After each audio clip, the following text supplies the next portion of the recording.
Welcome back, and you are still watching KBC News Check, and on this second hour we're talking about matters politics. Well, we did bury our third president of the Republic of Kenya a few days ago, and at least Kenyans had toned down their politics for that 1 week or so, just as the president himself had said he wouldn't want politics in his funeral service. But after that and before then, there were politics, and now actually what is hitting so many headlines, and of course, guys, today's new, all the dailies today are talking about the running mate factor. We are going to be touching on that, among other politics that are taking part in the country. And joining me on set, we have on my immediate left, we have Dr. Churchill Saoke.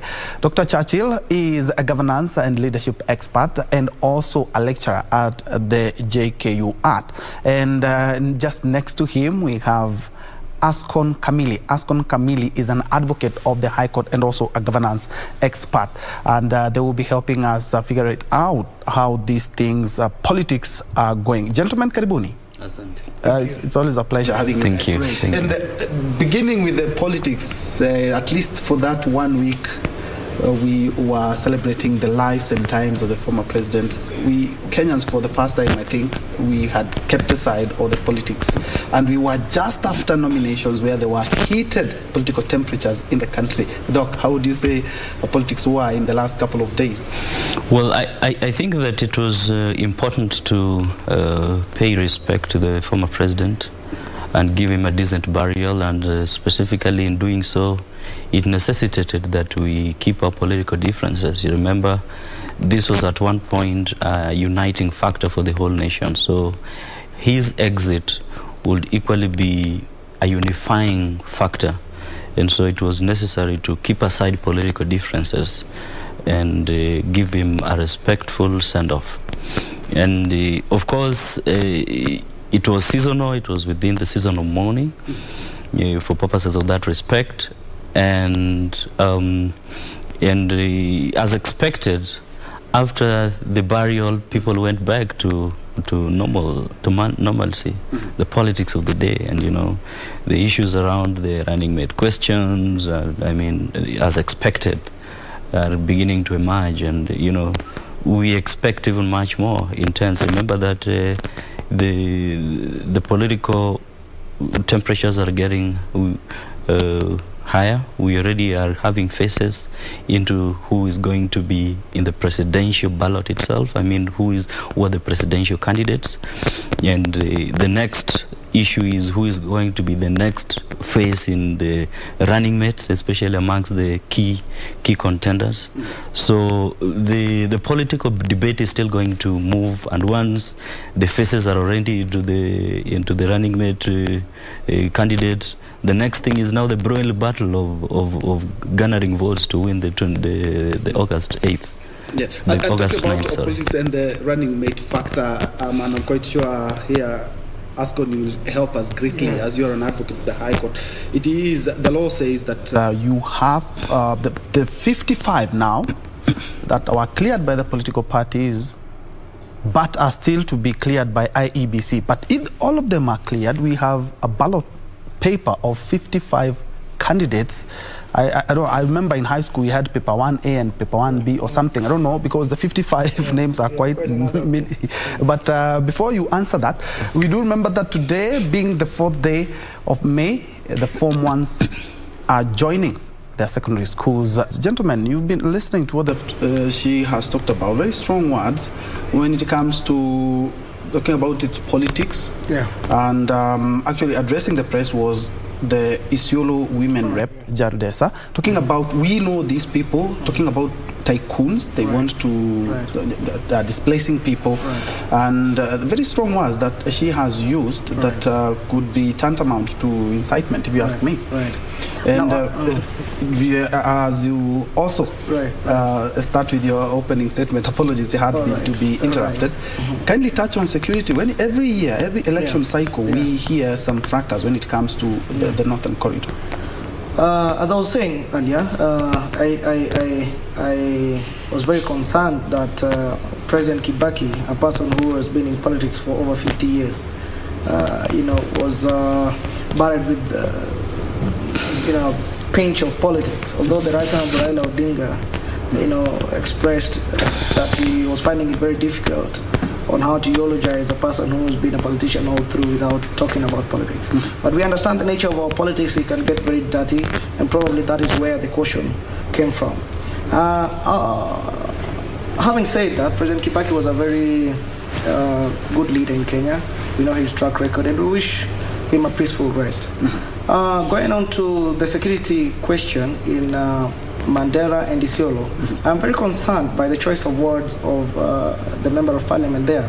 It points to the fact, or it points to the thinking that probably she's doing this for the camera, so that the people in the village or those that she represents can see that really we have a fighter, we have somebody who can voice out our frustrations and can stand for us. When in real sense, as a leader, I think they need to take a more sober approach to how to solve this security puzzle right there. You listen to what she says, there'll be resistance, there'll be death, people will rather die than vacate. And there is a court order, from what I heard from her, to the effect that the people there should be banned from accessing that place. And while the government has the responsibility to execute these orders and also to ensure that things happen correctly, there are also humanitarian grounds upon which there will be genuine concerns as to the manner in which the government can undertake this. So it also behooves the government to find an amicable way of dealing with such issues. But also, having said that, there's something very fundamental here. Most cases of insecurity, particularly in areas like Laikipia, Isiolo, and those other areas, not most of the time or not all the time do they require that combative approach by the government. But really, you send police officers there, you send the army or the disciplined forces to go there and deal with these people. Most of the time, I think the approach that needs to be used is the approach of beginning conversations right from the very basic levels, to get to establish why this insecurity happens. And also, having said that, I think I'm very concerned by this very routine way of doing things. You listen to a leader, they will tell you, we know these people. I've never had a leader who tells us, I know this person, and then goes ahead to mention that person by name, or really just go out there and share with the security apparatus that the people who are doing this are these people, and this is the intention. We had Duale when the question of Al-Shabaab was coming up and sprouting. Duale came out on TV and said, we know the people who are supporting this Al-Shabaab, we know the people who are doing this, and he refused up to date to give us the details of these people. So I'm very concerned when leaders take this grandstanding and take this opportunity to sell themselves as though they are real fighters of the community, and not seeking to genuinely find solutions to this problem. The other time, Mr. Sudi, or Honorable Sudi, was out there threatening how he knows the manner in which Msando was killed, he knows who participated, but they never go out there to give these details to the right authorities. In fact, I think it only hurts than it helps. It's not a way of solving these problems. It's just a way of grandstanding and posturing out there to the common person that really we are the people who are fighting for you just for political capital. It's a very wrong approach, and they need to be called out for that. Yeah, of course, Doc, we will let you in on this, because as Ascon has talked about, is that it's not the first or the second or the third time that we've had a leader talking about there are a group of people who are doing A, B, C, D, but we are not going to be knowing that as Kenyans. And talking about CS Matiang'i being a friend of ours, and we have had security meetings with the CS, and then you talk about, we know these people, tycoons, on camera. Doc, this has to end, because every time they know people but they don't report these people. If you know a person, you are supposed to bring out that name, and that person is either prosecuted or investigated, so that we may curb this. But incidentally, is that all these skirmishes in the northern frontier, they are exacerbated each and every time we have an election cycle. Exactly. I think there is a lot of politics that that is interplay, especially in the conflict in the northern Kenya. And I think for a long time, apart from areas like Baringo, when you look at Marsabit, the Isiolo area and the Sololo, the politics of the day is always at play a lot, especially the clan politics, because you see the clans have got a huge, say on who becomes the leaders there, and so that fuels the jostling amongst those clans. And the issues around mentioning of names, and sometimes these are politicians. They do their politics, and sometimes they might know. It's one person to presumptively know that somebody is fueling a conflict. Yeah. It's another thing to have the facts. So they might be speaking some of those things out of presumptions, but if they are told to give the facts, they cannot be able to justify, and that could actually put them in courts of law. So they tend to do this through lip service to gain political mileage, and also to show that they are doing something. Sometimes they do it to invoke the institutions, to if they are not able to influence their directions, like for example some of those orders, maybe they were against them, so they are trying to come out in public to rebut so that they catch the eye of the authorities. So but all in all, the politicians really have a big role to play in bringing, as my colleague says, working with government to come up with a more structured conversation that will bring a sustainable peace in that region. Because the fact is that in as much as there is the quest for the idea of resources, like the women rep is saying, the people who are fueling these things are the politicians. Okay? And actually, the Hawads could not do any better. Exactly. They're the ones who are fueling these conflicts. And the government will come with what the government can do. And sometimes when a politician speaks, it is very difficult for government officials to counter it, because the people hear more their politicians, because they speak out of emotions, and so they are able to relate more with the people. So my thinking would have been that there would be something, the leader should have a much more proactive way of solving these issues. And when I look at that press conference, I mean, it's not representative of everyone. Yeah, true. It's not representative. So already there are factions. So that tells you it's not one voice. So that tells you that the action she's taking is more reactive and is not necessarily really going to help in bringing a structured engagement towards bringing a sustainable peace in that area. And of course we hope that we're going to see more fruits from actually the exercise that was started by the CS a couple of days ago.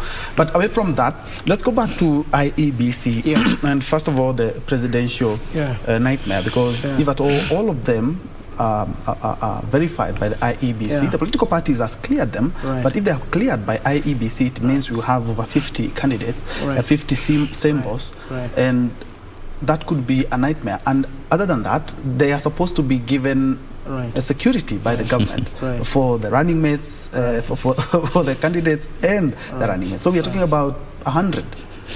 Which is quite it's quite a nightmare on the local or the common person. But the ORPP, the Office of the Registrar of Political Parties, they consider very little when it comes to clearing candidates. The real thing is at the IBC, where quite a number of factors will be considered. Even by now, if I were to ask any of us here, how many presidential candidates do we know today? While it is said there are 45 or 50, we probably only know 3 or 4 of them, which is the right hand Raila Odinga and William Ruto and some maybe 2 others. So there are so many factors that shall be considered by the IEBC. And don't be surprised that even some of them will not be able to garner the 2,000 in number of secondaries that are needed, to be cleared by the IEBC. In fact, most of them will not, because you need to have spread this across 24 counties. I'm not sure they will, or maybe they'll bribe their way out of it, but a number of factors will be considered, and I think IBC will clear the best of the best. I remember last time there were also quite a number of them who had positioned themselves to be cleared by the IBC to contest as president, and they were dismissed on several grounds. Others might not even have qualifications as a degree or such basic things. Others just doing it just for appeal out there so that it's on record that they were part of the process. So there are so many factors that shall be considered, and I hope that IBC will do the right thing by giving us the best of the best, so that Kenyans get a chance to choose the next leader from a pool of the very best. But also, having said that, we don't want to dismiss them as such, because our constitution provides that when you want to go for a political position, you're given that chance. It is upon the people to decide whether they want to elect you into that position, or they don't want you to be elected in that position. So therefore, we also want to encourage people at the very basic level as MCA, at the very basic level as MP, even as senator, governor, woman rep, just go out there and contest. If the people, wish to give you a chance, they will do it. So democratically, I think they should be given a chance, but only the ones who merit to be given that chance. Okay, Doc, and still on independent, other than the presidency, we have noticed that a lot of Kenyans now will be vying as independent candidates, as opposed to 2017 and 2013, where most of the candidates were sponsored by their own parties. But this time around, there's a paradigm shift in the way that people look at elections. And a lot of them decided, a lot wanted to be independent candidates only after they lost the party primaries.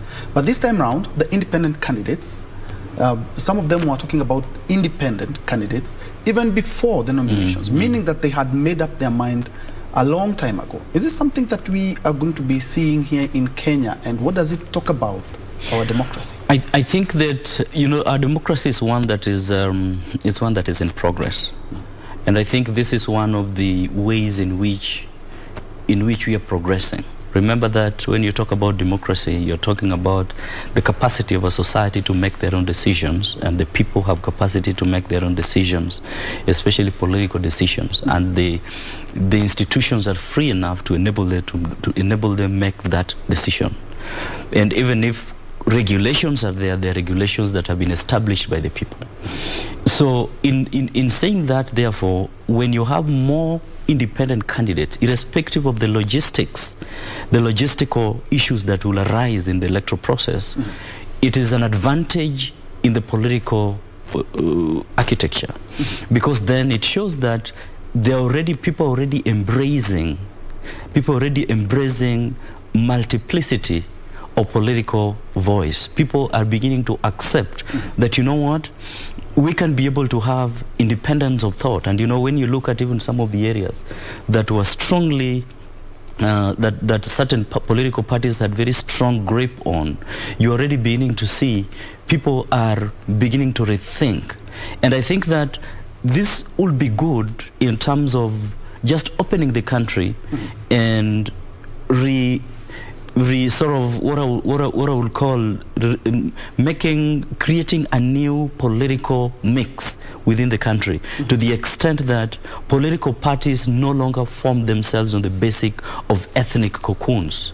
So what I'm expecting, maybe as time goes by, that these independent candidatures will in future end up into having, you even have Jubilee in areas like Luo Nyanza, or ODM in areas like Central Kenya, or we need to have that thinking of independence that is out of what has been there in history, and this is part of that process.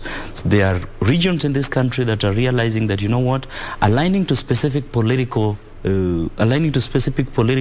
parties is not good enough for our people. Maybe it is just helping us to serve the political party interest, and not necessarily our people. If the best way for me to serve my people is to become independent, then there be it. So as time goes by, we will be having people more servant leaders who are ready to serve the people. And for me, I think this is something that is very progressive, and something that this country and the people of this nation really needs. They need to interrogate these independent candidates in equal measure as those who are in specific parties, however big those parties are. I concur, because in some regions, after you take the ticket, the party ticket, of a certain political party, It's more or less like the election is over and done. It's a done deal. Right. But away from that, Ascon, let's say the 50+ candidates are cleared by IEBC as well. And of course, we have paper A and paper B or something like that. Or we just have to do the 55 names in one paper. The Constitution talks about, if at all, a candidate or a running mate dies before the general election, the elections will be pushed by 60 days. That's 2 months. I don't want to be a prophet of doom, but it's something, it's a scenario that can be there. Right. So what happens after that? The law doesn't say after those 2 months, if somebody else dies, we push for 2 months. Till when? What exactly? You are an advocate of the High Court. It's not as flexible as such, and no wonder then we demanded that the government provide security for all these candidates if they are cleared by the IEBC. And this speaks to maybe if one of them in some mischievous, with some mischievous intentions goes out there and maybe does something to one of the candidates because they don't want to go into the elections. We are left in a position where we have to abide by the law, but also in a position where the country is thrown into confusion. So, while that is a position of the law as now, we only have to live by the fact that we are hoping that everything works well and that our elections are done as anticipated in the law. So it is upon the government right now that once the IBC takes a position on the number of candidates that we are going to have, then the government must provide security to all these people, unless when, through natural circumstances, then we lose one of them, then we shall progress from that position henceforth. But as I'd said, I don't see IBC clearing 50 candidates. It's while it's their right to be part and parcel of the process, it's some sort of a mockery to the process of electing a president, because really Kenyans need to be given a chance to pick from the best. And that is why the IBC is the sieve through which we can, drop some that we feel do not merit to be given that chance and pick the very best so that Kenyans can pick from. So then it goes back to the IBC that really Kenyans have given them, as an institution, a chance to help them sieve through and get the right people on the ballot. But also saying, considering the fact that we are dealing with an electorate that is not very exposed and is not very, very, very well informed. Having over 50 candidates or over 50 people on a ballot paper would even create confusion and might not really give us results that depict the true picture of the position that would have been taken by the electorate. Others would go there and look at the pictures. The other one is maybe resembling the other one. They're not be able to pick the right candidate, or maybe, so it becomes a confusion of some sort. So those are technical issues that I think the IBC will consider, not really to dismiss them on the basis of denying them a chance to participate in the process, but to dismiss them on the fact that there are particular factors that have been put in by the Constitution that they'll be able to consider and pick the very best out of them. Okay. And this is a very good chance to become a presidential candidate. You have a security in the next 3 months. you remember what happened in Uganda when they were having that election. I think there were quite a number of candidates, and I think the government had provided security for almost each of them. Yes. And there was a lot of, fracas and confusion. Somebody would be going to campaign in this direction, another presidential candidate is coming from the other, the securities are fighting, they're just looking for some. Yes. So it's some sort of confusion, but I think that is a position of the law, and maybe we have to abide by it. Okay, Doc, looking at the deputy president, it was the vice president back then, and even our third president, as we laid him to rest, he had issues with his boss, who was President Moi. We going back to time immemorial. We have issues where even we had President Moi and his vice president and even Kenyatta and Jaramogi. It goes back. Is more or less talked about how jinxed this position is, because as we are talking right now, we have 3 months to the general polls, and some organization and some groupings are talking about, let's sit down and have a secretariat. Like now we're expecting a presser, Azimio, a secretariat on the modalities of how they're going to pick the running mate. Does it just talk about how now, other than being jinxed back in the day, now a president and his deputy are joined to the hip, just like we see in our government since we passed the constitution. Yes, you see, when you look at the reason why the idea of a president running with his running mate came about was because in the previous constitution, the president could be able to dismiss his vice president even on the roadside at any time. And people felt that there was need to bring dignity into the person who becomes a vice president and give him some sort of a security of tenure. And that has been provided for by the constitution. But then in that so doing, when you look at the power play and the chess play all through history, you will see that most of the people who are always selected as vice presidents, they always have strong political capitals in their specific regions in the country.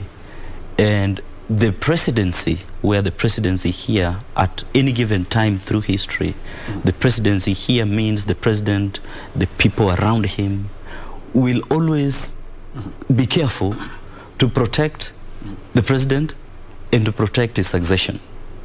You're right? And to make the succession be in accordance with what they think will be better.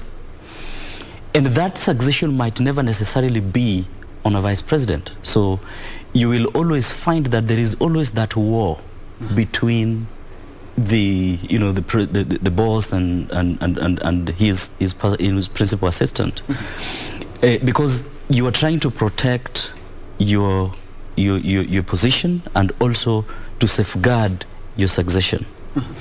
Now, that's the same thing that you're now beginning to see. Previously, it was possible for a president to, if, for example, I have X, Y, Z as my principal assistant, and I am seeing that he is not going to be in the good mix in my succession plan, then you can dismiss him or her.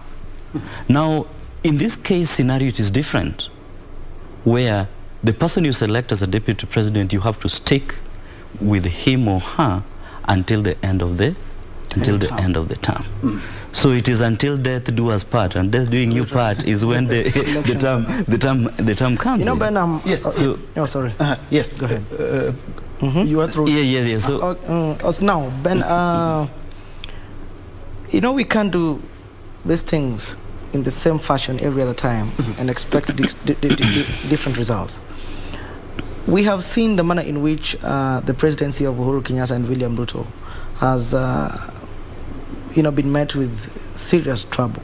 We have a deputy president who could go out on a podium and literally insult their boss. We have the president in an exchange with the deputy president. I think it's something that we wouldn't want to be doing over and over. And I think no wonder the Azimio Secretariat are very clear on the manner in which they want to do this. And I think it's an opportunity for Kenyans. And we should give a pat on the back to the Azimio team, because for a very long time, we have not taken our politics very seriously. When we want to pick a judge, they are taken through a vetting process. They're taken through an interview. But even when we want to pick a teacher in a school, we take them through an interview process. When we want to pick even a house help or a house manager at home, a small interview is conducted to ensure that we pick the best of the best. Now, why does it, appear as though it's a very wrong thing to do? Because actually it has been met with criticism. No, even the deputy president had tweeted to that effect today, and I was left surprised at how hypocritical it could be. Because the deputy president just the other day was out there telling us how he had been subjected to an interview alongside a lady and a gentleman for the UDA party ticket as their presidential candidate. Now today he's out there, he's telling us how he's wondering why a person of Kalonzo Musyoka's stature would be subjected to an interview. Well, I think that's very wrong of him, because what are we teaching our generation? What are we teaching our young people? That being subjected to an interview is a wrong thing? No. They should know that each and every position that somebody gets should be on the basis of merit, and having proven the full glare of cameras and when people are part and parcel of the process that really you merited for that position. Just as I said, why would we want to subject a surgeon who is going to operate on you so that you don't die, go through an interview so that you get the best surgeon. When the surgeon who is going to take care of our economy, we are very, jittery, and we don't want them to go through a process that, could give us proper results. So out there, it should be pointed out to the people that what Azimio Secretariat is doing is what should be replicated across. And even our presidential candidates are going to go through an online, a live TV interview. The presidential debate is literally an interview. Yes. Because you're going to be asked questions on what you want to do, what how you want to do it, why you're taking that position, what is your position on corruption, what is your position on, specific issues that hurt this country or that are affecting the economy of our country. If the presidential candidates are going to go through an interview of that magnitude, why then should we, run away from an interview to ensure that we pick the best match for him as their running mate? Yeah. And the tragedy is we have often reduced the question of a running mate to numbers, and this is the tragedy that William Ruto and Uhuru Kenyatta ran into when the biggest factor they were considering is the fact that they were at the ICC, and two, they wanted to galvanize numbers, consolidate numbers. It's more beyond numbers and tribal arithmetic on how to get the bigger vote, and of course it's a factor, but it cannot be entirely about that, because we have the question of what is your moral standing in the society, what you believe in as a person, and what is the chemistry between you and the person you're supposed to work with.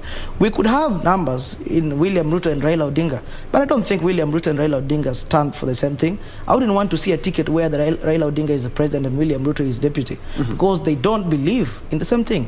While Raila Odinga has been very unequivocal, and they have numbers. They have the numbers. If we are looking at numbers, we would have Raila Odinga and William Ruto on the same ticket, and that would be the election would be over and done with. But what are we looking at? Does Raila Odinga stand for the same thing that William Ruto stand for? Raila Odinga has been very unequivocal on the question of corruption. We have heard the UDA speak to the effect that corruption is not an issue for them. So these are two different people. So for me, the running mate puzzle is not entirely about numbers. It's not entirely about picking somebody just to pass time or to get you on the ballot with.